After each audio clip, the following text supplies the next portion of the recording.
Eh bien, bonjour à toutes et à tous et bienvenue à cette table ronde qui, comme son intitulé l'indique, va nous permettre de se décentrer un petit peu, d'aller voir ce qui se passe ailleurs dans d'autres pays, en l'occurrence la Suisse, le Québec et l'Espagne. L'idée, c'était de comprendre, alors dans le temps imparti, d'autres marchés du livre, de voir comment ils fonctionnent, de voir surtout comment les éditeurs indépendants et les éditrices indépendantes se positionnent et agissent sur ces marchés-là, mais aussi, et on l'espère, d'être source d'inspiration, en fait, de venir un peu alimenter cette boîte à idées, à recommandations qui sortira de ces assises. Donc voilà, vraiment aller voir ailleurs et essayer de s'inspirer un petit peu de ce qui se passe ailleurs. Quand on a préparé cette table ronde avec les intervenantes et intervenants, on a très vite pensé à trois grandes questions qui vont être la trame de la discussion. Évidemment, on va pouvoir déborder de cette trame-là au fil de la discussion. Donc la première question, c'est quelles sont les caractéristiques, les tendances de l'édition indépendante dans ces trois pays, les grandes tendances. La deuxième, c'est quelles sont les politiques publiques, les dispositifs de soutien d'aide à l'édition indépendante dans ces trois pays. Et la troisième, c'est quelles sont les alternatives, les solutions que les indépendants ont mis en place de manière isolée ou collectivement dans ces territoires. Alors, avant que je vous présente les intervenants, quelque chose qui était important pour nous dans le format de cette table ronde, c'est qu'elle soit un peu interactive. Donc, c'est plus un atelier, finalement, on va dire une discussion qu'une table ronde.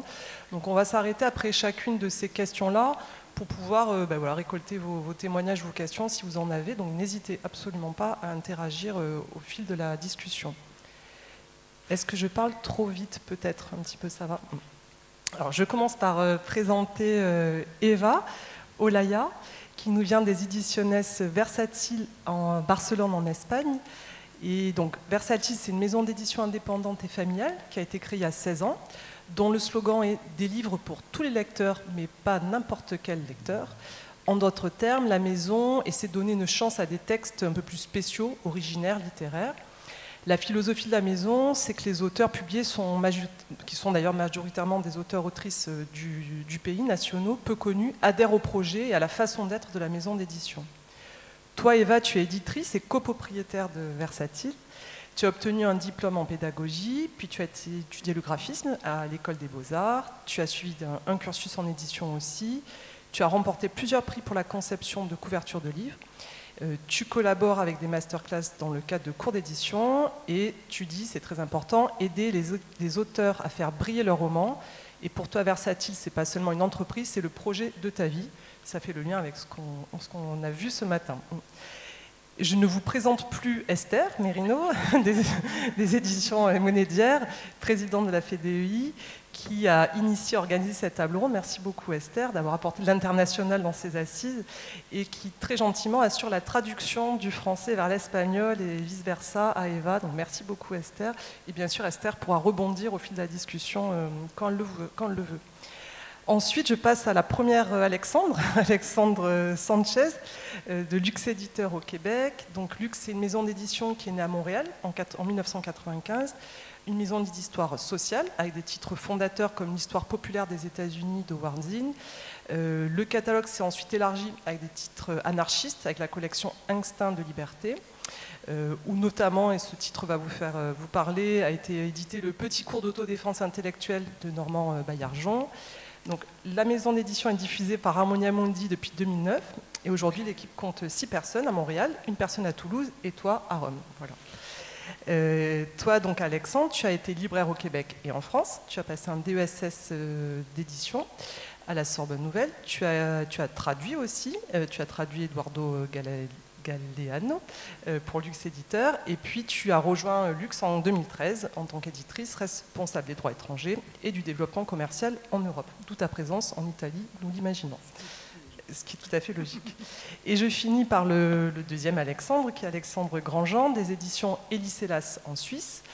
Et là, je vais vous lire la présentation de cette maison d'édition mot par mot, tellement elle est délicieuse. Je vous la lis donc mot par mot. Depuis 2011, Eliselas Éditeur explore les humus fertiles de la création contemporaine.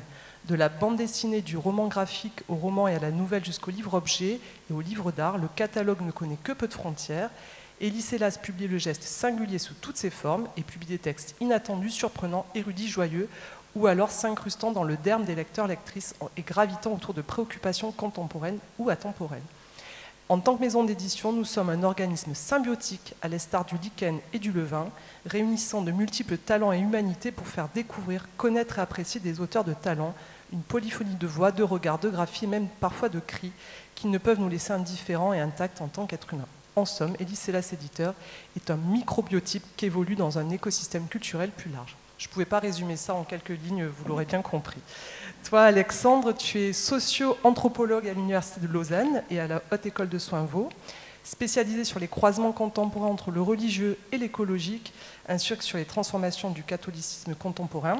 Comme tu nous le disais à très juste titre, ce n'est pas pour ça que tu as été invité aux Assises, hein. C'est parce que tu co-diriges depuis 2011 Élie Selas, c'est une partie de ses projets éditoriaux. Depuis 2023, tu co-présides aussi le réseau BD Suisse, qui est une fêtière professionnelle du 9e art en Suisse. Voilà. Ces présentations étant faites, eh bien, on va se lancer avec cette première question. Et je vais commencer eh bien, par toi, Alexandre, de la Suisse. Le deuxième, donc, Alexandre II. On va t'appeler comme ça. Il faudra lever le doute constamment. Mais... Alex, très bien. Ouais. Alexandre, est-ce que tu peux nous décrire en quelques minutes les grandes tendances du marché du livre en Suisse ?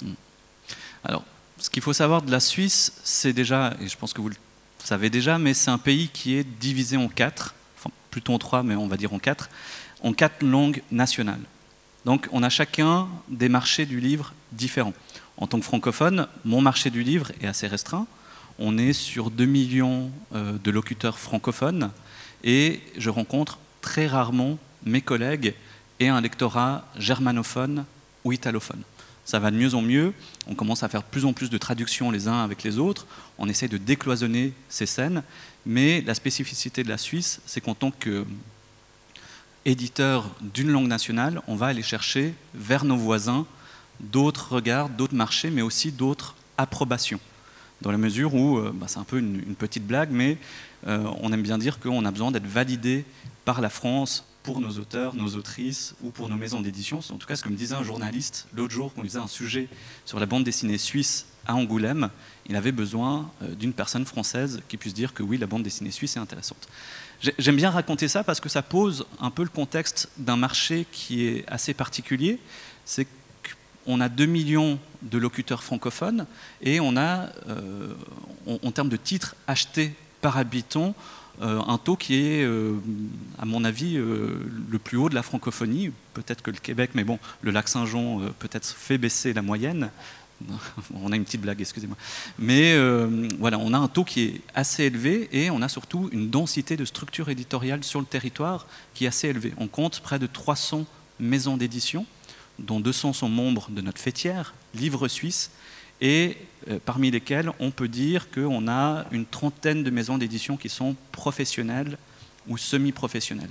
Donc vous connaissez certainement les éditions Zoé, vous connaissez Hérolimite, hein, c'est un peu les chouchous pour la littérature qu'on trouve un peu partout, mais il y a d'autres maisons d'édition spécialisées dans les essais, dans la littérature, ou d'autres. La plus grande maison d'édition, paradoxalement, et là c'est l'expert du catholicisme qui en parle, c'est pas une maison d'édition littéraire, mais c'est Parole et Silence, qui est le traducteur du Vatican en français, qui est basé en Suisse romande, et qui est la maison d'édition qu'on voit le moins, mais qui, semblerait-il, a le plus haut chiffre d'affaires de la région. Ce qui est aussi intéressant avec ce marché, c'est qu'on peut se poser beaucoup de questions, et puis je serais assez intéressé à t'entendre, Alex, sur cette question, c'est qu'on a très peu d'accès sur notre propre marché local. On estime que 80 à 90% de ce qui est vendu en librairie suisse est de production française. Donc ça veut dire que nos productions sont quasiment invisibilisées dans nos contextes nationaux et on doit batailler constamment, aller voir les libraires, aller voir les distributeurs, les diffuseurs pour essayer de grappiller des parts de marché. On n'a pas une politique protectionniste en la matière, je ne pense pas que c'est souhaitable, mais on a en tout cas tout un enjeu de notre côté à travailler là-dessus. C'est assez amusant parce qu'en tant qu'éditeur suisse, moi par exemple, la moitié, voire plus de la moitié de mon chiffre d'affaires, je le fais paradoxalement en France ou en Belgique, où j'ai l'impression que l'accueil en tant qu'éditeur indépendant est nettement plus favorable qu'en Suisse, un peu frileux. Alors peut-être que je ne suis pas assez exotique, je ne sais pas, où il y a en tout cas plus de travail à faire là autour. C'est aussi un pays qui a une particularité qui peut plaire pour ses assises, c'est qu'à part le groupe La Libella, on ne peut pas dire qu'il y a des groupes éditoriaux en Suisse. Il n'y a que des éditeurs indépendants. Zoé est un éditeur indépendant, Hérolimit est un éditeur indépendant, et Lycélas est un éditeur indépendant, et ça change un peu la donne.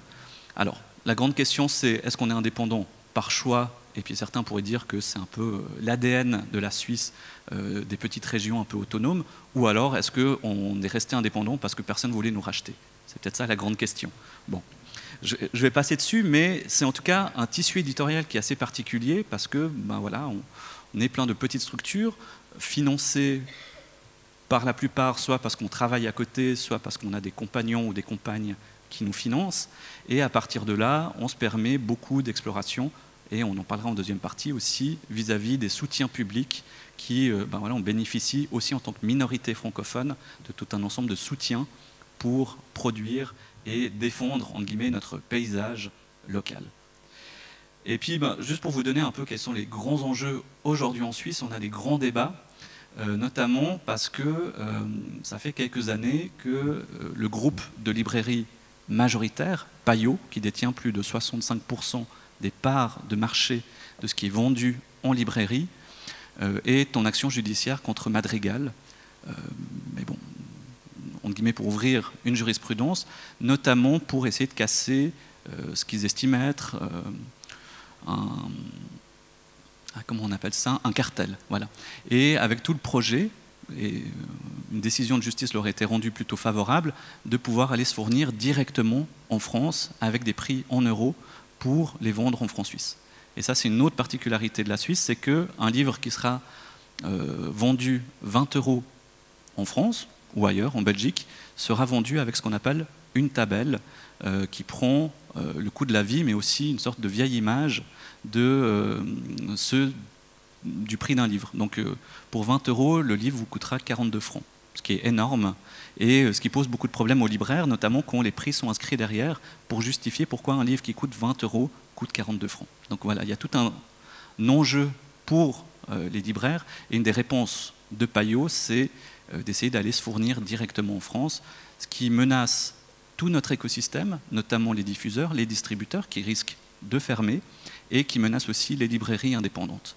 Donc paradoxalement, on a toute une alliance aujourd'hui entre éditeurs indépendants, libraires indépendants, diffuseurs, distributeurs, pour essayer de réfléchir et penser à tout ça. Voilà, c'était un peu pour vous donner l'enjeu, les grands débats qu'on a, et essayer de garder notre distribution au niveau national. Merci beaucoup Alexandre. Alex, nous passons au Québec. Passons au Québec, qui a beaucoup de points communs avec la Suisse, si j'en crois ce que dit mon homonyme. Des points communs, on a moins de banques, on a des cabanes à sucre, nous, à la place. Mais on est une minorité linguistique au Québec, et on est inscrit dans un cadre général, donc anglophone, avec lequel on communique à peu près pas. Un peu comme ce que décrit la Suisse dans la description d'Alexandre. Le Québec est le bassin de population du Québec, c'est 8 millions d'habitants, donc c'est assez peu. C'est un peu plus que le nombre de locuteurs français de la Suisse. Je suis étonnée, je m'attendais à ce que ce soit semblable. Donc autant dire que pour un éditeur, c'est un petit marché. Et c'est ce qui explique que des éditeurs québécois comme la maison pour laquelle je travaille et plusieurs autres ont fait irruption sur le marché français pour essayer, voilà. Mais le Québec, pour revenir à ce cette merveilleuse province, j'allais dire ce merveilleux pays, mais là je sais même plus si on va être un État des États-Unis, un pays, je sais plus. Bref. C'est un marché, le marché du livre québécois, c'est un marché qui s'est récemment émancipé de l'emprise, disons, de ce qu'on pourrait appeler le colonialisme éditorial français. Excusez-moi si ça vous choque ce que je dis là, mais c'est-à-dire que jusqu'à jusqu'à la fin des années 80, fin des années 90, les librairies étaient comme en Suisse fournies à 90% de livres d'éditeurs français. Depuis la fin des années 90, il y a eu un fleurissement de l'édition québécoise. Aujourd'hui, si on va dans une librairie québécoise, on a un peu de mal à trouver les livres français. Donc c'est un gros choc, disons, pour quiconque serait allé dans une librairie québécoise dans les années 90, d'aujourd'hui vraiment avoir du mal à trouver les piles de Gallimard. Même dans la librairie Gallimard de Montréal, il y a principalement des éditeurs québécois. Et c'est dû, oui, à un changement de génération. Les éditeurs québécois des années 60-70 sont nés dans la foulée du mouvement indépendantiste, l'affirmation de la culture québécoise, et ont souffert finalement d'un manque de lecteurs. Et se sont un peu repliés sur eux-mêmes, et dans les années 90, de nouvelles maisons d'édition ont essayé en fait d'insuffler un vent nouveau à l'édition québécoise et ont ouvert le chemin à une flopée de jeunes éditeurs aujourd'hui. Et donc, bon, évidemment, après la Covid, on a eu le même phénomène qu'en France de maisons d'édition qui se sont créées. Et aujourd'hui, je dois dire que le monde de l'édition se porte plutôt bien. On en reparlera, mais il se porte bien notamment aussi parce qu'il est aidé par le gouvernement provincial et le gouvernement fédéral. Et il se porte bien parce qu'il y a eu certaines initiatives dont on reparlera après qui visaient à encourager l'achat de livres québécois. Voilà. Il y a des lois aussi qui ont été dictées dans les années 80 qui servent un peu à protéger les éditeurs québécois et qui ont un effet aujourd'hui vraiment... Voilà. Pour en gros, le topo du Québec, c'est un marché qui va bien, mais qui pourrait s'effondrer d'un jour à l'autre. Il suffit d'un changement de gouvernement ou d'un changement de nom de pays. Là. Mais ça, c'est... Voilà. C'est un peu le topo du Québec, pour le dire sans mots. Merci beaucoup, Alex. Eva, en Espagne, bueno, à Barcelone. ¿Ya? Ah, vale. Lo primero, disculpas por no hablar en francés, me encantaría, pero no es la situación, así que iré despacito para que Esther me pueda traducir. Elle s'excuse, vous m'entendez, oui. Elle s'excuse de ne pas parler français. On s'excuse de ne pas comprendre l'espagnol, surtout. Merci, Laurence. Bueno, más o menos Esther me ha traducido las circunstancias de los compañeros. La situación en España es muy diferente. La situation en Espagne elle est très différente de ce qui vient de s'exposer. Es cierto que hay varias lenguas cooficiales. Il est vrai qu'il y a plusieurs langues en même temps. Gallego, catalán, vasco. Les Galiciens, les Catalans, les Basques. Y que publican y pero tienen un mercado muy pequeño, mucho más pequeño que el que puedes tener publicando en castellano, que además puedes acceder a toda Latinoamérica. Mais ils publient dans ces langues régionales, mais ils ont un marché qui est beaucoup plus réduit de ce qui peut être le marché quand on publie en espagnol avec toute la partie marché Amérique latine. En España yo creo que el principal problema que tenemos las editoriales independientes es que hay una polarización brutal. En Espagne, le principal problème, c'est qu'il y a une polarisation très importante. Entre dos grandes grupos editoriales. Entre deux groupes. Que son Planeta. Planeta. Y Penguin Random House, que bueno, no hacen más que aglutinar y comprar editoriales y se están quedando con prácticamente todo el espacio de las librerías con sus publicaciones. Et ces deux grosses maisons d'édition sont en train de tout acheter et de tout occuper l'espace en librairie disponible partout en Espagne. En España hay agremiadas. 885 editoriales. En Espagne, on reconnaît 885 maisons d'édition, de las cuales 22 se consideran grandes editoriales y representan un 64% de la facturación. solamente 22, seulement 22, pardon, sont reconnus comme des grosses maisons d'édition, des grandes maisons d'édition, et ça représente 64% de quoi? De qué? Sí, de la facturación anual. De tous les chiffres d'affaires à l'année, pardon. Sí, sí. Entonces, las pequeñas, que son las que facturan menos de 600.000 euros anuales. Les petites maisons d'édition, on considère qu'une petite maison d'édition facture moins de 600 000 euros à l'année. Somos más de 500. Il doit y avoir plus de 500.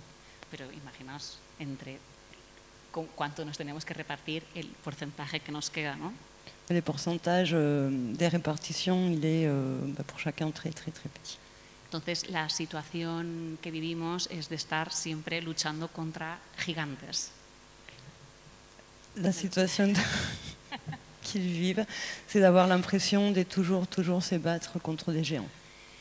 Además, bueno, como luego abordaremos, no tenemos prácticamente subvenciones, no estamos organizadas las editoriales independientes. Il n'y a pas beaucoup, ou presque pas des subventions, et les maisons d'édition ne sont pas en association, fédération.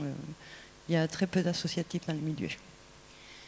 Con lo cual, pues, esto ha generado que un poco, pues, cada editorial vaya un poco a la suya y tenga que competir con sus propias herramientas. Ce qui fait que chaque maison d'édition essaye de s'en sortir comme il peut et d'utiliser les outils qu'il trouve. Eso además de que en España hay muchísima autopublicación y muchas empresas de coedición. En Espagne, le marché de l'auto-édition est très puissant et il y a beaucoup de coéditions.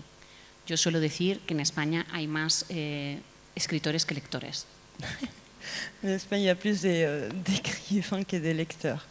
Y claro, eso es un problema, porque si todos escribimos pero nadie compra los libros, hay una sobreproducción extraordinaria que es imposible de asumir. Et ils sont aussi confrontés à des problèmes de surproduction. Merci Eva. Est-ce que tu peux nous en dire un peu plus? Tu disais qu'il y avait très peu de subventions. Est-ce que ça fait la transition vers la deuxième question qui était les soutiens publics, les dispositifs publics? Sí, est-ce que tu peux nous en dire un peu plus sur les types d'aides qu'il y a quand même, et est-ce qu'il y a une aide spécifique à l'édition indépendante, par exemple? Sí. Por ejemplo, lo que yo conozco más, que es Cataluña, porque nosotros estamos en Barcelona, sí que la Generalitat tiene muchas ayudas, pero con el objetivo de proteger la lengua. Tiene todo el sentido del mundo, entonces hay ayudas muy importantes a la edición. La maison d'édition d'Eva est à Barcelone et la communauté autonome de Catalogne, il y a beaucoup des subventions, mais c'est pour une histoire de protectionnisme de la langue, en fait, pour promouvoir et pour protéger la continuité de la langue. Pero aunque estemos en Barcelona, los editores que publicamos en castellano no podemos acceder a ninguna de estas subvenciones que pueden representar el 50% de los costes. Mais même si elles sont en Catalogne, en fait, le fait qu'ils publient en espagnol, ça ne leur permet pas d'avoir des subventions. Et une subvention pourrait représenter 50% des coûts de fabrication. Entonces sí que hay muchos proyectos pequeños que pueden sobrevivir en Cataluña y en catalán gracias a las subvenciones. Il y a beaucoup de projets, des petits projets en catalan qui peuvent exister, grâce aux subventions, justement. A nivel estatal, precisamente estos meses estuvimos mirando, mi hermana y yo, subvenciones, porque la verdad es que tampoco es algo que se preocupen demasiado en comunicar que existen. Elles ont regardé au niveau national ce qui existe comme subvention, mais déjà la première difficulté, c'est qu'en fait, il n'y a pas de communication dessus. Donc c'est un peu la débrouille et la pêche au sans faux. Pero es que además claro, son proyectos muy específicos. ¿Cómo puntúan? Que van de la siguiente manera.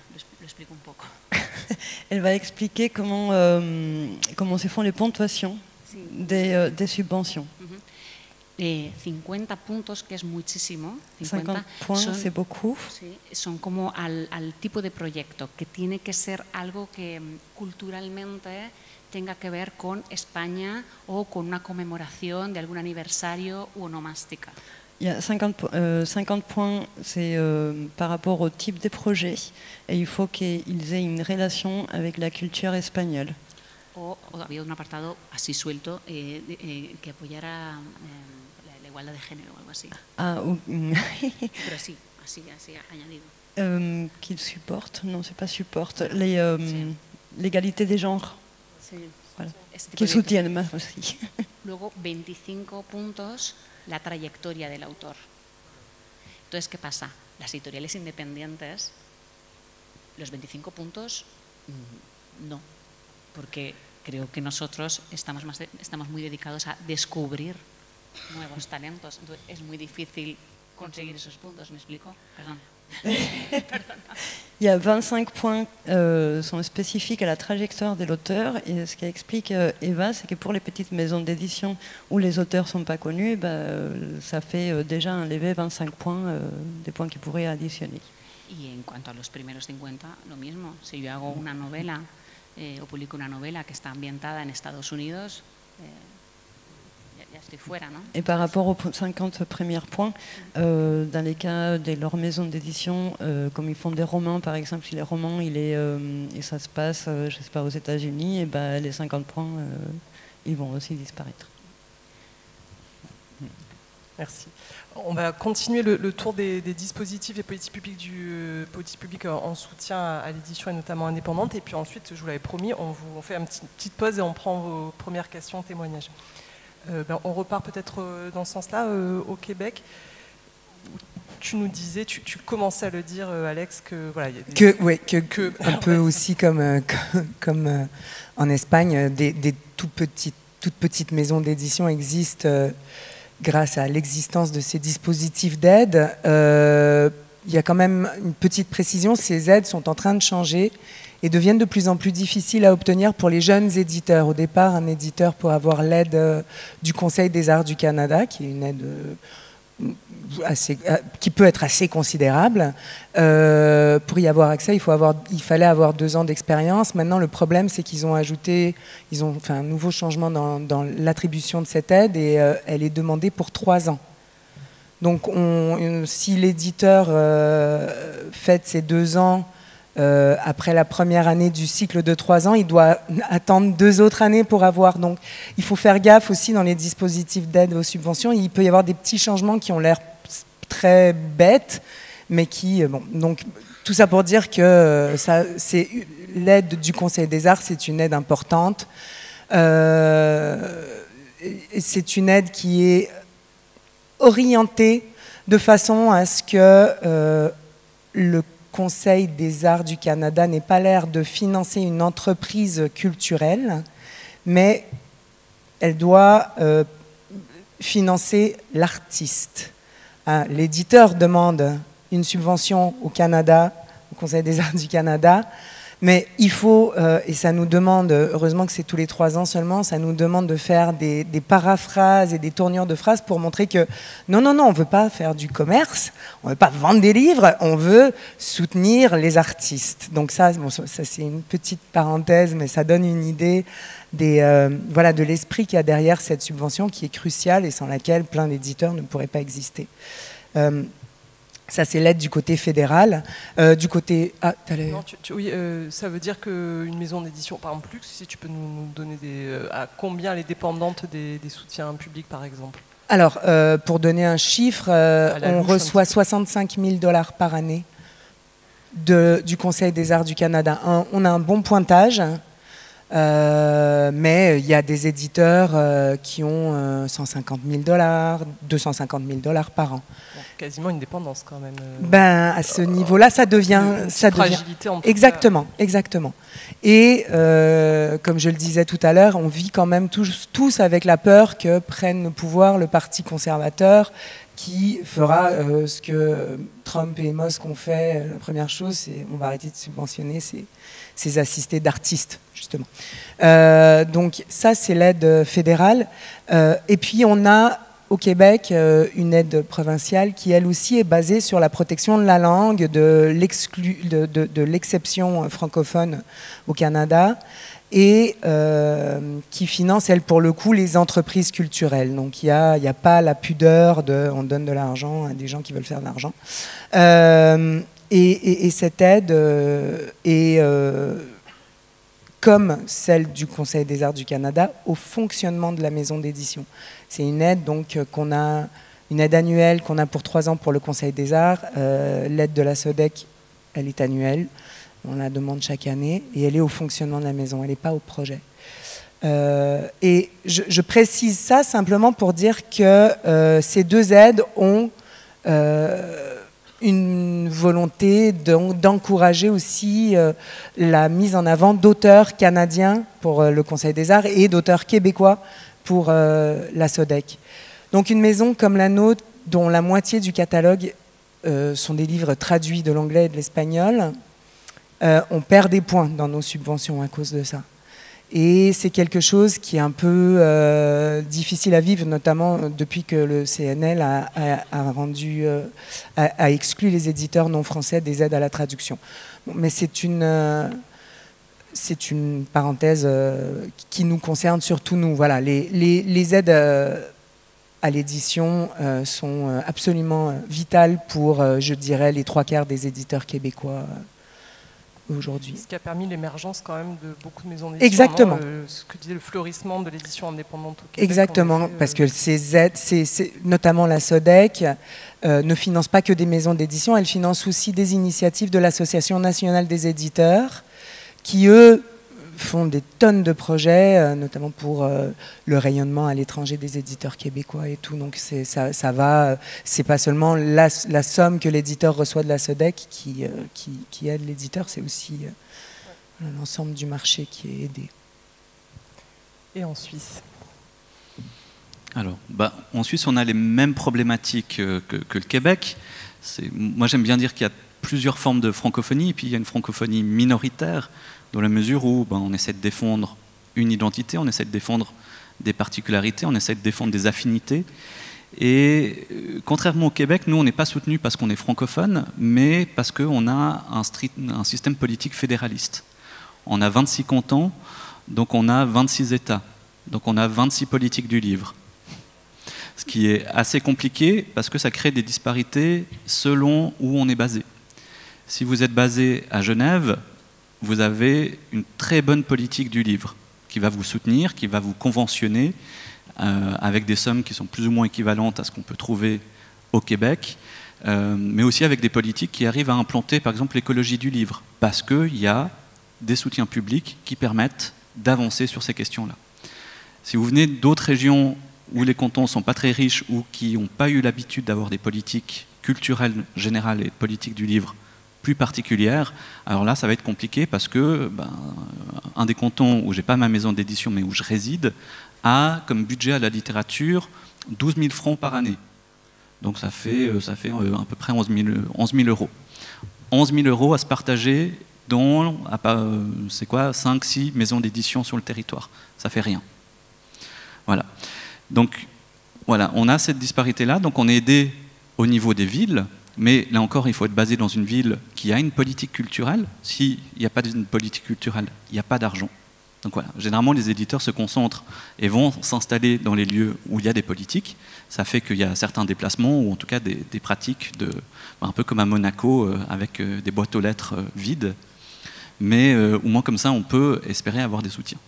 Et ensuite, ce qui se met en place petit à petit, c'est des conventionnements. Donc l'État va nous proposer des aides, pas uniquement sur des artistes qui résident dans le canton ou dans la ville, mais sur notre travail, tout en nous imposant d'avoir un certain nombre d'artistes minimum qui viennent de ces régions. Donc on a un mandat, Et moi, j'aime bien faire un peu le parallèle avec l'agriculture, où chez nous, l'agriculture est subventionnée quasiment à 100% pour être des paysagistes du territoire. Nous, on est subventionné à peu près 50% pour être des paysagistes du paysage littéraire. Donc voilà, on doit faire vivre une scène locale. Ce qui, des fois, est assez frustrant, parce qu'on aimerait bien aller s'ouvrir à d'autres horizons, à faire plus de traductions, à publier plus d'auteurs français aussi, et ça peut bloquer, ou en tout cas ça développe justement une forme de dépendance au soutien public pour avoir ce qu'il faut.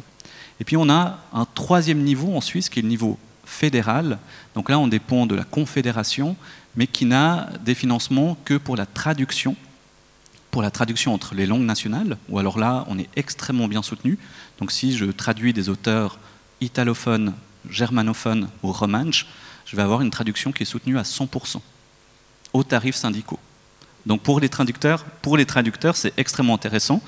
Voilà, moi je fais des projets qui permettent à des traducteurs de vivre, sur lesquels je sais que je vais être déficitaire, mais au moins je participe au dialogue national. Et sinon, on a des aides à la diffusion, mais des aides à la diffusion qu'on doit justifier, un peu comme au Québec, pour le rayonnement des artistes. On a une politique où justement il ne faudrait pas financer les éditeurs à aller faire des stands, à aller en festival, à faire des tournées, à faire de la surdiffusion, parce que c'est commercial. Donc on doit constamment maquiller nos demandes en disant on vient avec des artistes et on a de l'argent pour financer nos artistes, mais nous on se retrouve à devoir assumer tous les autres charges, tous les autres frais. Donc voilà, on prend des calculs, c'est un peu notre métier en tant qu'éditeur, on sait faire ce genre de calcul-là. Et puis finalement on a une quatrième source qui sont les fondations privées. Il en reste encore, les mécènes, notamment la fondation Michalski, qui est aussi un important mécène pour les événements littéraires en France. Mais là encore, on crée des situations de dépendance qui sont assez particulières, dès l'instant où ces fondations croulent sous les demandes et imposent, voilà, on a tous reçu une lettre en disant « vous n'avez le droit d'envoyer qu'une seule demande par année » et on ne sait pas si elle va passer ou non. Et voilà, entre guillemets, on nous a limité le nombre de demandes et c'est arrivé avec d'autres fondations qui donnaient et qui avaient un peu habitué un écosystème à dépendre de ces soutiens. Tout d'un coup, ils changent les politiques d'attribution et c'est tout un écosystème qui est mis à mal et il n'y a pas le temps d'adaptation, le temps de travail pour trouver un peu des solutions. Après, c'est donc trois panoramas et des grandes tendances et des dispositifs de soutien. Est-ce que déjà, là, il y a des premières réactions, questions, des témoignages, avant qu'on passe à la partie plus proposition, comment vous êtes organisé dans vos pays? Est-ce qu'il y a des premières réactions, Allez-y, n'hésitez pas. Oui. Benjamin, éditeur chez Bouclard en Pays de la Loire. Je suis désolé, ça fait écho au dessin de Herbs à l'instant. Donc avec la première présidente de région française trumpiste.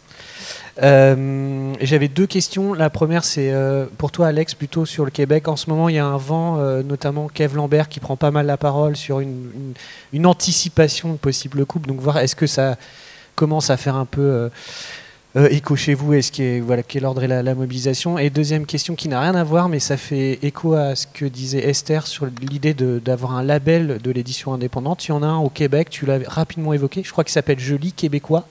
Et peut-être avoir ta perception sur l'utilité ou pas de ce label. Sur le récent mouvement des artistes contre les coupes dans les budgets de la culture, merci de la question parce que c'est quelque chose d'important et ça permet d'illustrer la menace qui pèse un peu. Pour le moment, le livre est encore... on en parlait un peu plus tôt. En général, quand ils vont dans la culture, ils laissent le livre tranquille au début, un peu quand même, enfin, sauf quand ils coupent tout. Mais là, pour le moment, c'est surtout les arts visuels et les arts de la scène qui sont violemment, visés par des attaques, des coupes budgétaires. Donc, il y a des artistes qui se retrouvent sans moyens pour faire des pièces de théâtre qui étaient prévues. Là, il y a et c'est effectivement parce qu'on est le Québec, le gouvernement du Québec est dirigé par un parti un peu néolibéraliste de base. voilà, qui voient pas l'intérêt de financer la culture, mais comme on dit au Québec, ils se gardent une petite gêne pour le livre. Encore, on n'est pas trop, mais on les attend en tournant, ça c'est assez évident. Et pour le label Je lis québécois, j'allais en parler dans la troisième partie, mais c'est bien, ça fait un pont. Parce que, oui, une des initiatives qui a été assez magique pour le livre québécois au Québec, c'est la création du jour Je lis québécois, le 12 août. Pourquoi le 12 août ? Est-ce que quelqu'un le sait ? Non, personne. C'est normal. C'est la date de naissance de notre grand écrivain, Régent Ducharme. Voilà, c'est 12 août. Que pas beaucoup de gens connaissent ici, peut-être. Mais bref, le 12 août, c'est tout. Voilà, la mission du jour, c'est d'aller acheter un livre québécois. Et il y a tout un battage médiatique autour de l'événement tous les ans. On s'en lasse pas, ça marche tous les ans. Les libraires marchent à fond. Ils invitent pour la journée des acteurs, des écrivains, enfin des personnes publiques pendant la journée à faire le libraire pour conseiller des livres québécois toute la journée. Il y a des mises en place du Feu de Dieu pour ça. Et donc, ça, c'est vraiment quelque chose qui... Alors, c'est pas vraiment un label, dans le sens où pas besoin de mettre une gommette ou un truc, mais c'est un... Voilà, comment dire, c'est un festival d'une journée, et c'est à la grandeur de la province. Et ça a très, très, très bien marché. Et donc, je sais pas, il n'y a pas vraiment d'équivalent. Il y a la San Jordi en Espagne, mais qui a jamais vraiment pris en France. Et là donc, du coup, non, pas vraiment. Non. Là, c'est vraiment une initiative collective, hein, c'est ce que tu dis là. Est-ce qu'il y en a d'autres exemples comme ça ? Justement, ça fait le pont en effet avec la troisième partie d'initiative collective des libraires indépendants, des éditeurs indépendants pour... Non, peut-être je pourrais préciser qu'il y a une sorte d'initiative collective. Tout à l'heure, je mentionnais l'Association nationale des éditeurs de livres, qui a vraiment des magnifiques initiatives, notamment donc, via son bureau international qui s'appelle Québec Édition. Et Québec Édition, ils ont eu le génie, par exemple, d'organiser des fellowships, comme on appelle. Ils invitent chaque année au Salon du Livre de Montréal des hordes, bon, peut-être pas des hordes, mais un groupe de 10 à 15 libraires françaises, suisses et belges à découvrir le marché du livre québécois et découvrir les éditeurs québécois. Et puis, ils font l'inverse, ils envoient des éditeurs québécois en France, en Suisse et en Belgique pour faire connaître leurs bouquins. Et ça me permet de préciser qu'un des moteurs du dynamisme du monde éditorial québécois, même si on n'est pas si nombreux à être présents en librairie en France, mais un des moteurs du dynamisme de l'ensemble du secteur éditorial québécois, ça a été cette ouverture sur le monde et cette ouverture sur l'Europe francophone principalement. Mais on a aussi des missions au Maghreb. Voilà, on a besoin d'exister à l'étranger. C'est un peu ce que toi tu décrivais, là, le besoin de validation de la métropole ou même de l'étranger en général. Et ça a été formidable pour les maisons d'édition jeunes du fleurisme récent. Peut-être qu'on reviendra ensuite, parce que je pense que ça peut intéresser, sur aussi les stratégies que vos maisons d'édition ont mises pour justement sortir de vos pays et d'être en relation aussi avec d'autres pays, mais on y viendra tout à l'heure. Eva, toi, est-ce que tu nous disais qu'il n'y avait pas beaucoup d'associations en Espagne, mais est-ce qu'il y a quand même des initiatives collectives des professionnels pour soutenir, pour mutualiser les forces et les énergies, les moyens, et rendre plus visible l'édition indépendante? De editores independientes he podido encontrar algunas iniciativas que no han tenido demasiado éxito. Por ejemplo, elle a pu trouver pas beaucoup, mais quelques-unes initiatives qui viennent des éditeurs indépendants, mais qui n'ont pas eu beaucoup de succès. Lo que sucede en España, tenemos la Federación de Gremio de Editores. En Espagne, il existe la fédération, oui, mais officielle des éditeurs. Oui. Y bajo ese paraguas están todos los gremios de editores por las diferentes provincias. Por ejemplo, el gremio de editores de Cataluña, el gremio de editores valencianos. Sous ces chapeaux, enfin sous ces parapluies, on va dire, il y a tous les associations d'éditeurs par région. Mais par région, il faut l'entendre régionalisme, c'est-à-dire les Catalans, les Basques. Il y a toujours une défense de la langue. Que evidentemente defienden los derechos de la provincia y tienen ciertas iniciativas, pues por ejemplo, qué sé yo, Cataluña está invitada en la feria del libro de no sé dónde, pues ayudan económicamente con los viajes o con el alojamiento, ese tipo de cosas. Ils peuvent, avec par exemple des aides, si ce sont des éditeurs catalans qui se déplacent pour promouvoir la langue dans d'autres régions. Pero, o sea, solo un detalle para que veáis la falta de asociacionismo. En la Feria del Libro de Madrid, que es la feria más importante del libro de España, un editor que quiere colocar una caseta que no es de Madrid tiene que pagar el doble. O sea, no hay asociacionismo. Elle fait remarquer les manques d'associations. Enfin, mais en fait, par exemple, il raconte que dans la foire de livres de Madrid, qui est le principal festival littéraire en Espagne, si un éditeur n'est pas madrilène, il va payer les doubles. Il va payer son stand les doubles. Sí. No hay tanto asociacionismo. Aquí cada uno un pas poco a de lo pitié. suyo. Ok. Son los juegos del hambre. Peut-être que ça va t'inspirer d'avoir vu la FEDEI et de monter une association en Espagne. Pero, y mucho además, o sea, una de las iniciativas que le comentaba a Esther, que había oído hablar, y hace muchos años de esto, estoy diciendo igual hace 10 o 12 años, ciertos editores, y la mayoría eran de Cataluña, pero publicaban no publicaban en catalán, sí que quisieron unirse, pues por ejemplo, claro, siempre es más fácil, mejores precios de los proveedores, imprentas, mejores colocación, porque estoy hablando mucho, ¿no? Non. Elle en a entendu parler depuis toujours des associations qui n'ont pas réussi à voir les jours, mais surtout par exemple des éditeurs catalans, dans une optique des mutualisations, par exemple, d'impression pour avoir des meilleurs prix, etc. O, por ejemplo, para luchar de alguna manera por uno de los grandes problemas que tenemos nosotros, que es la distribución y la comercialización de los libros, ¿no? Porque todo se vehicula a través de las distribuidoras. Ou de pouvoir mieux envisager les problèmes de la diffusion-distribution, parce qu'il y a, comme en France, Pero las editoriales que lideraron este proyecto elegían muy bien a quién querían con ellos. ¿Me explico?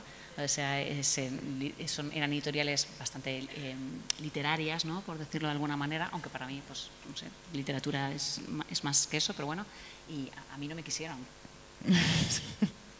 Mais elle dit que les maisons d'édition qui étaient à l'initiative de toutes ces actions, ils choisissaient très bien qui voulait qu'ils soient associés. Et par exemple, elle n'a pas été admise. En Suisse, Alexandre, est-ce que tu peux nous faire part d'initiatives qui pourraient être inspirantes, justement, collectives entre les professionnels? Oui. Alors, au niveau de notre fêtière qui s'appelle Livre Suisse, on s'est un peu inspiré des Québécois, on s'est aussi un peu inspiré des Belges qui ont trouvé ce magnifique slogan « Lisez-vous le Belge », que je trouve fabuleux. Et on a organisé ce qu'on appelle des quinzaines du livre suisse. Donc on prend des librairies partenaires en France, en Belgique, aussi en Suisse, et on fait des concours de vitrines et on organise des activités de médiation autour des artistes et des productions suisses. On s'est quand même rendu compte que ça a aidé, entre guillemets, les maisons d'édition déjà visibles à être encore plus visibles, mais des fois aussi à faire découvrir de nouvelles maisons d'édition qui se profilent pour une plus grande distribution en France et en Belgique. Ça, je dirais, c'est un peu les grandes tentatives qu'on a fait pour valoriser aussi à l'intérieur du pays un intérêt sur notre littérature. Maintenant, de manière un peu plus générale, on a plein d'actions sur lesquelles on travaille. On fait notamment tout un travail de veille journalistique où on aime bien rappeler aux journalistes le fait que systématiquement vont être chroniqués dans les médias nationaux. Les médias privés, ils font ce qu'ils veulent, mais dans le fond, des médias qu'on finance avec nos propres redevances, qu'il y a systématiquement des artistes qui viennent de Stock, de Grasset, de Lattès, etc., etc., et que la représentation helvétique est vraiment basse. Donc voilà, depuis qu'on fait ce travail, ça va un peu mieux. Il y a aussi eu toute une ouverture des journalistes à une scène indépendante française, c'est-à-dire aller chercher un peu ailleurs, et pas uniquement le tripode, Alia ou tout ça, l'ouverture, mais aussi plus large dans le bassin des éditeurs indépendants. Donc ça, c'est vraiment un geste qu'on soutient parce que ça fait partie de cette ouverture d'une francophonie à laquelle on appelle, d'une francophonie où les livres circulent, où on ne doit pas se battre pour des parts de marché ou juste conquérir un espace national. Donc voilà, ça c'est déjà un premier travail. Ensuite, on a d'autres lieux d'action. Nous, on a par exemple un collectif d'éditeurs. Donc voilà, on a plus ou moins la même taille, on a les mêmes enjeux, on s'appelle les Insécables. Et aujourd'hui, on est 7 maisons d'édition, on sera bientôt 8. Et on organise par exemple des tournées en festival où on fait des stands collectifs. Ça nous permet de lever des fonds publics et surtout de ne pas être sur tous les salons, mais d'être représentés. Donc voilà, on s'entraide. C'est aussi un collectif qui est basé sur la solidarité, dans la mesure où dans une vie d'indépendants, on en parlait aussi ce matin avec la précarité, il y a des pépins qui arrivent, donc quand quelque chose se passe mal, on est là. Je donne 2 exemples, mais je trouve qu'ils sont assez parlants, parce que c'est aussi de ça qu'on parle de stratégie et peut-être de résilience, mais voilà, un éditeur a une inondation dans son stock, en l'espace d'1 heure, on était tous présents pour essayer de sauver tout ce qu'il y avait à sauver dans son stock. Ou plus triste, un autre collègue éditeur cet été a perdu son compagnon d'un accident de montagne, et on a tous été là pour l'aider à assurer son catalogue, ou en tout cas à l'aider à tel point que c'est possible. Parce qu'on a tous des cassures en tant qu'indépendants. On a un éditeur qu'on aime beaucoup, qui est aussi très apprécié par l'Alliance, qui est Jean Richard des éditions d'Amba, qui est un éditeur qui a fait énormément pour le partage francophone. Et voilà, on a tout un projet d'essayer de faire tenir sa mémoire et tout ce qu'il a pu enseigner là autour. Et puis sinon, il y a une autre stratégie, qui est une stratégie qui n'est pas uniquement suisse, mais que je me retourne aussi vers mes consoeurs, du coup, mais qui est aussi celle d'une amitié entre éditeurs indépendants qui dépassent les frontières. Et voilà, le fait d'être ici, mais le fait d'être à Bruxelles, le fait d'être à Montréal, fait qu'on se retrouve passablement entre beaucoup de petites maisons d'édition, où on est amis, on se tombe dans les bras, et petit à petit, de manière très naturelle, se mettent en place des stratégies d'invitation mutuelle, de dormir dans les logements des uns des autres, de se faire connaître des libraires. Et c'est par ces petits réseaux d'amitié et de solidarité qu'à mon avis, on arrive, non, en tout cas pas reproduire une stratégie un peu impérialiste nationale en disant on veut des parts de marché et puis ça dépend du drapeau qui va avec, mais plutôt en termes d'affinité, d'esthétique, de choix, d'amitié, avec aussi cette volonté de se dire nos livres, ils n'ont pas besoin d'être partout. Il y a pas, le but de nos livres, c'est pas d'être universel et d'être placé dans toutes les librairies. Par contre, si on arrive à avoir des réseaux d'intérêt dans une ville ou dans une autre, on sait que nos livres sont là, seront bien défendus par peut-être 40, 50, 60 libraires, et ça fonctionne. Entre guillemets, c'est aussi comme ça qu'on arrive à avoir des roulements qui vont à travers ça. Et je terminerai assez vite, mais ces réseaux d'amitié, et je le remarque de plus en plus, se jouent aussi en fonction des distributeurs avec lesquels on travaille. Et je pense notamment à l'expérience avec Serendip Livres, qui fait que on est plusieurs éditeurs à avoir le même distributeur, à avoir une volonté, une envie de collaborer ensemble, aussi pour porter le distributeur, parce qu'on aime bien les valeurs, on aime bien la manière de fonctionner, et on se dit, voilà, tous les livres vendus chez nous vont aussi passer chez le distributeur et vont permettre en tout cas une alternative de ces réseaux de distribution. Voilà. Je parlais d'écosystème, de levain, de levure, c'est un peu de tout ça. C'est ça. Est-ce qu'il y a des réactions, questions?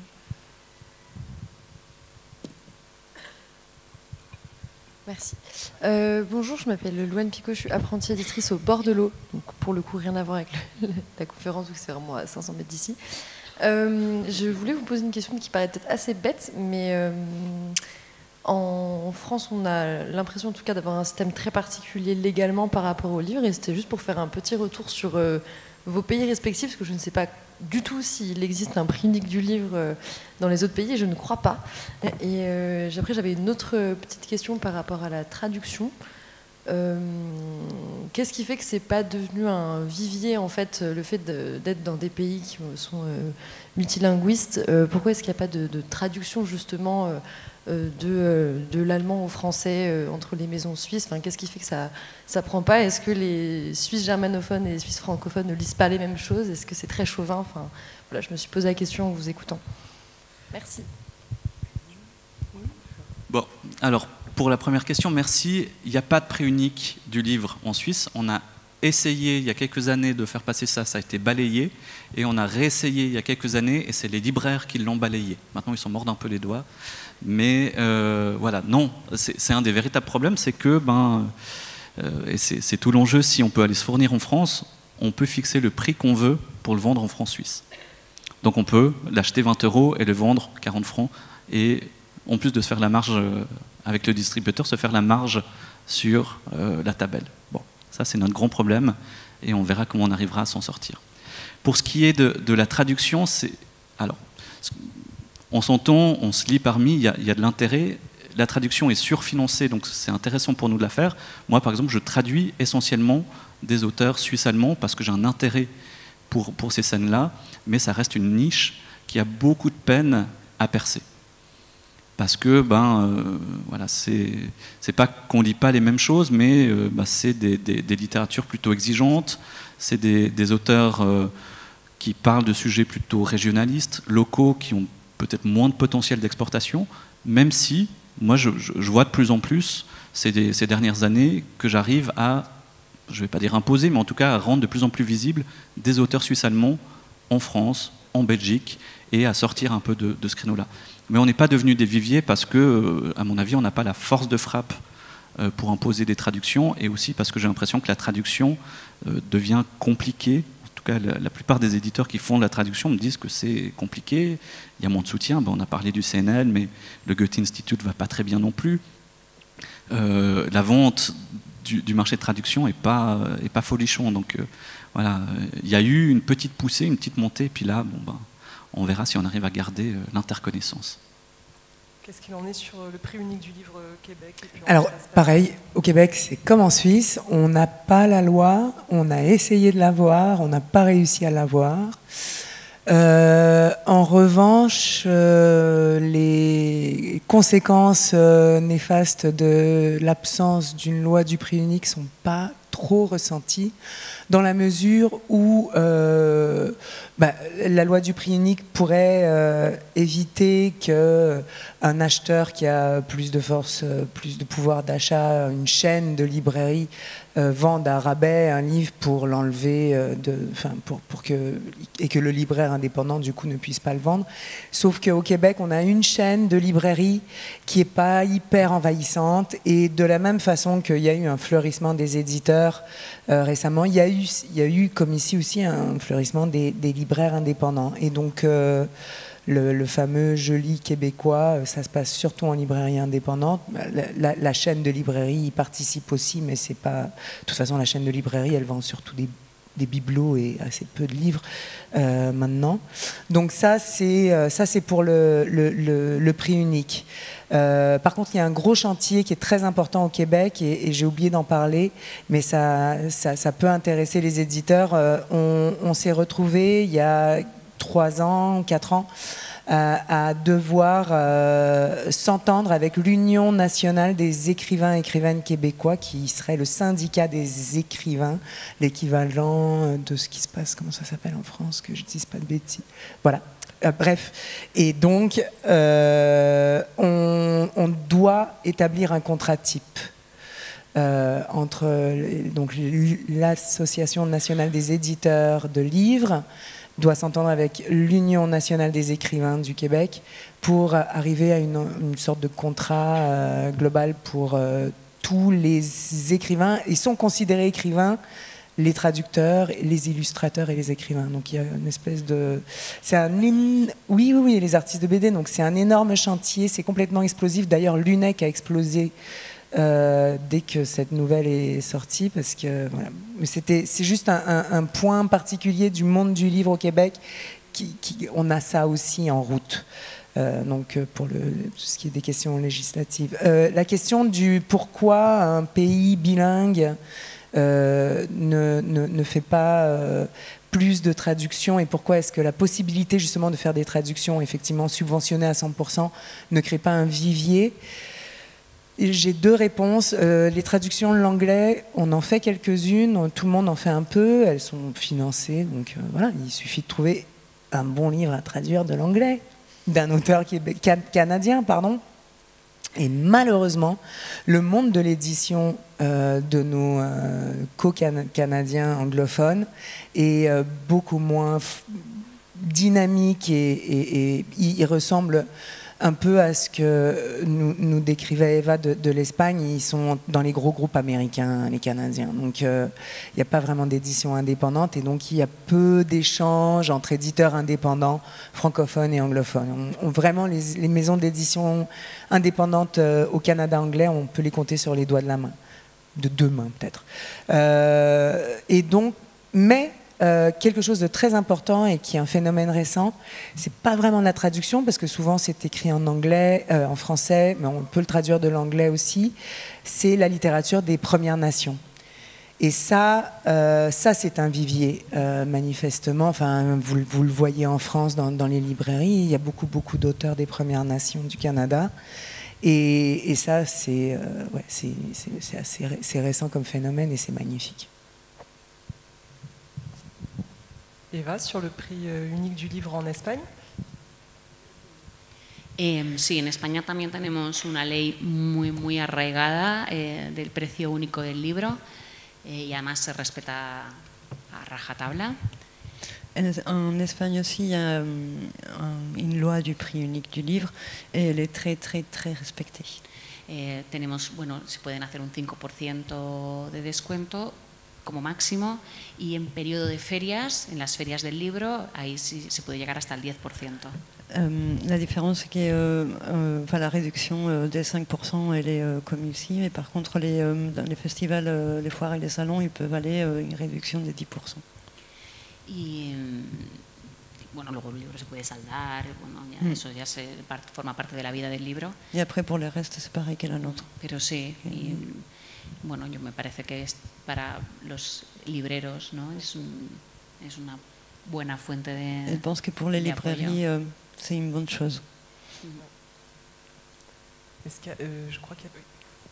Oui, je suis Baptiste Bouessegui, je suis étudiant à Sciences Po Bordeaux et j'avais une question parce que vous avez mentionné le mécénat pour la Suisse. Et est-ce qu'au Québec et en Espagne, le mécénat c'est aussi un financement qui est pratiqué pour les maisons d'édition ? Oui, très peu, très peu. On a eu une phase dans les années 2000, curieusement, les pompes funèbres se sont mises à financer l'édition. Il y a eu Dallaire et puis l'autre pompe funèbre. Bref, il y a eu un tout petit peu de mécénat et c'était très bizarre et très curieux, un peu dérangeant que ce soit spécifiquement des pompes funèbres. Mais hormis ça, c'est assez... Non, il y a très peu de mécénat dans le livre. Peut-être dans d'autres secteurs de la culture, il y en a, mais dans le livre, on n'a pas grand-chose. Non. En Espagne, Eva, est-ce qu'il y a du mécénat de fondations privées? No. A ver, también tengo que decir que yo hablo de mi experiencia. Os voy a explicar. Mi editorial es una editorial, hace 16 años que existe, tiene una vocación comercial muy fuerte, con lo cual yo creo que estoy fuera de mucho tipo de subvención. Perdón. Non, il n'y a pas de mécénat, mais par contre, elle dit qu'elle va vous expliquer ce qu'est sa maison d'édition, qui n'est pas une maison d'édition, enfin pour eux, ils sont très commerciaux et ils existent depuis 16 ans, donc elle va surtout parler de son expérience et de son point de vue à elle, de comment elle fonctionne. A lo mejor si publicara otro tipo de novelas, pero vamos, la figura del mecenas en la edición, que yo sepa, no existe. Elle ne connaît pas des mécènes dans le monde éditorial espagnol. Lo que sí que hace tiempo había conocido iniciativas de crowdfunding, pues antes de sacar una novela, bueno, pues intentaban movilizar a los posibles lectores para que pusieran dinero y entonces producir el libro. Ce qui fonctionne surtout là-bas, c'est les campagnes des crowdfunding où on mobilise les lecteurs pour qu'ils s'achètent les livres avant. Pero ya mecenas... Mais les mécènes, elle n'en connaît pas. Et pour répondre un peu plus largement, je pense que c'est peut-être une particularité suisse. Mais pour avoir une vision un peu plus globale, c'est vraiment rare les maisons d'édition qui sont soutenues par des fondations privées. Ça n'existe pas beaucoup. Est-ce qu'il y a d'autres questions? Oui. Alors, monsieur, je sais que vous êtes assez bavard, je me permets de le signaler, donc vous allez faire très court, sinon je vais vous couper la parole. D'accord? Rassurez-vous, pour nous autres francophones, on sait que l'Hexagone est le point de mire pour tous les éditeurs francophones. Alors j'aimerais savoir ce qu'il en est pour l'Espagne. A priori, les pays latino-américains représentent un marché beaucoup plus important que l'Espagne. Est-ce que ces pays latinos sont un point de mire pour les éditeurs espagnols? Est-ce que tout le monde, tous les éditeurs en Espagne, notamment les éditeurs indépendants, rêvent d'être publiés, connus, vendus en Amérique latine? Vous voyez, je n'ai pas été long. Hein? Non. Gracias por tu pregunta. Merci pour ta question. A ver, evidentemente el español es una lengua que se habla, tiene muchos hablantes, entonces siempre es interesante tratar de vender los libros en todo el mercado LATAM, ¿no? Latinoamericano. El problema es que no es tan sencillo a veces. Elle dit oui, bien évidemment, c'est très important d'aborder tous les marchés des langues hispaniques, mais le problème c'est que ce n'est pas si facile que ça parfois. Porque muchas veces es complicado que te paguen. Parfois c'est compliqué, très compliqué de se faire payer, pardon. Entonces hay países, yo que sé, con un sistema económico complicado como Argentina, por ejemplo. Et dans des pays comme l'Argentine avec un système économique très compliqué en ce moment. Entonces, nosotras y muchas otras editoriales trabajamos con un distribuidor. Elle et d'autres maisons, enfin la plupart des maisons d'édition qui s'exportent travaillent via les distributeurs. Y entonces, compra los libros no en depósito, sino compra firme. Ils font de l'achat ferme. Y los exporta, pero claro, a un precio muchísimo menor. Mais il y a juste une précision. C'est parce qu'en fait, en Espagne, on peut travailler avec un distributeur qui fait du dépôt. Il ne travaille pas qu'avec de l'achat ou l'achat ferme. Les distributeurs font aussi des dépôts. C'est pour ça qu'elle dit ça. Sigue. No, pues eso. Que trabajamos con un distribuidor que compra los libros, entonces, pero pueden tardar en pagar 6 meses. Il passe par un distributeur qui achète les livres, mais par contre pour les paiements ça peut prendre 6 mois plus. Pero evidentemente es un mercado que nos interesa y en el que intentamos expandirnos. Mais c'est un marché qui est très intéressant et elle essaye de s'y positionner. Pero una vez más tenemos Planeta México, Planeta mais Argentina, encore une fois, Planeta... il y a Planeta au Mexique, Planeta c'est une grosse maison d'édition. Enfin, claro, que tienen la empresa madre igual en España, pero tienen sucursales que ya publican allí, imprimen allí. La maison los mère costes son diferentes. La maison mère, elle est en Espagne, mais ils sont implantés partout en Amérique latine en fait, et ils bénéficient. Enfin, les coûts sont beaucoup plus réduits. Donc pour elle, c'est beaucoup plus difficile. Pero es curioso porque esto sí que me lo encuentro, que muchos autores, claro, hay como palabras que en castellano de España significan una cosa y en castellano en México, en Argentina significan otras. Mais il y a des auteurs où les mots, enfin certains mots en Espagne signifient quelque chose et au Mexique, en Argentine ou au Chili, le même mot va signifier d'autres choses. Y nosotros nos encontramos con primeras novelas. Elles sont déjà trouvées des premiers romans. Que en lugar de coger dicen tomar. O sea, en plan, no nos cerremos puertas al mundo latinoamericano. ¿Cómo lo explicas esto? ¿No? Pues no se entiende la...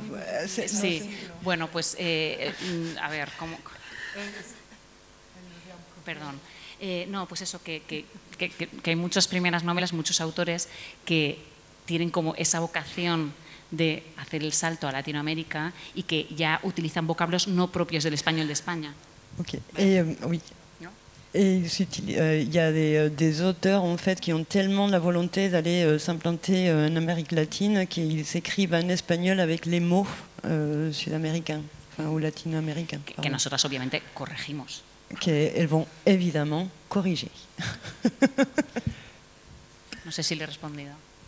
Merci beaucoup, Eva. Est-ce qu'il y a on a le temps pour vraiment une dernière question, remarque? Oui, bonjour, je m'appelle Maureen Bléau, je suis en master édition. J'ai l'impression qu'on a beaucoup parlé du livre imprimé. Je me demandais quel était le marché du livre numérique dans les territoires. Et des livres audio peut-être aussi, du coup. Alexandre, tu ça va être vite répondu. Je pense la même chose qu'en France, c'est-à-dire bien mais pas top.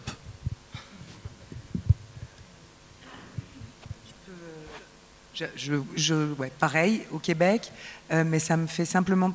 Ouais, non, c'est ça, pareil, on va dire pareil. Je ne vais pas me lancer dans un autre truc. Non, la seule chose où c'est bien, c'est quand je vois que des fois je vends des livres au Québec, parce que je vois que c'est facturé en dollars canadiens. C'est la seule fois où je me dis que ça sert à quelque chose. Le Québec n'est pas un marché considéré comme étant très intéressant à certains égards par ces grosses...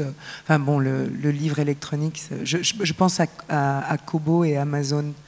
Amazon qui vient juste de se casser du Québec parce qu'il y a des vilains syndicalistes qui se sont emparés des entrepôts d'Amazon. Et donc c'est juste pour dire que voilà, que à un certain niveau, c'est le bon côté de notre petite société, c'est qu'on n'est pas assailli par Amazon. Et c'est lié juste à la question du livre électronique un peu, parce que voilà, le livre électronique, ça marche pas des masses au Québec, non. Sí, o sea, nosotras el libro digital y el audiolibro son unas fuentes de ingresos interesantes. También creo que por el género que publicamos. Elle dit que pour elle, pour leur maison d'édition, les livres numériques et les livres audio, c'est des sources très importantes de revenus. Mais elle pense que c'est aussi lié au genre de publications qu'elles font. Claro, nosotras, como ya he dicho antes, tenemos un carácter comercial, publicamos romance, publicamos thriller, que son géneros que venden mucho en digital y son de los más escuchados en audiolibro también. La plus grosse partie de leurs publications, c'est de la romance ou des thrillers, qui sont deux marchés qui en Espagne sont en plein essor. Et la principale source des revenus, c'est surtout l'audiolivre pour ces livres-là. C'est les plus écoutés, pardon. Pero es cierto que se ha estancado un poco la venta de ebooks, mientras que la venta de libro en papel continúa creciendo. En los datos del informe del comercio interior del libro en España en el 2023. Bueno, da igual, pues tú no digas eso, y solamente lo otro. Se ha estancado. Elle dit qu'il est vrai qu'avant, enfin, l'e-book avait beaucoup progressé. Après, il y a eu une stagnation et cela depuis 2023. De lo que sí que auguramos un buen crecimiento por lo que vemos y por lo que nos piden es del audiolibro. Elle prévoit une croissance parce qu'il y a aussi beaucoup de demandes sur les livres audio. Pardon. Evidentemente es un formato que es caro de adaptar, es caro, pero nosotras hacemos mucha venta a terceros. Pues a un tercero que te lo explota, por ejemplo, Storytel o Audible, que se encargan de la producción. Elle dit que le format il est cher à adapter. Il y a des coûts de production qui sont très chers, mais elle passe par des tiers comme Storytel, Audible. ¿Funciona aquí? ¿Storytel aquí lo tenéis? No. Audible, oui. ¿Storytel? Ah, Storytel. Non, c'est Audible. Audible. Sí. Bueno, pues eso, pues no ha entrado aquí, pero ya entrará. Sí. Entonces se vende y ellos lo producen. En vendant à Audible ou l'autre marque qu'elle a citée, en fait, après, c'est eux qui se chargent de la production. Pero como le comentaba antes a Esther, nosotras tenemos una autora que vende más en ebook y en audio, tiene mucho más descargas que lo que pueda vender en papel. Mais ils sont des auteurs, notamment une autrice qui vend beaucoup plus en audio et en e-book qu'est-ce qu'elle ne peut vendre en papier. Merci. Je crois qu'on est arrivé à la fin de cette table ronde. Merci beaucoup aux deux Alexandre, à Eva et à Esther pour la traduction, vraiment. Et merci pour votre écoute. Et à tout à l'heure.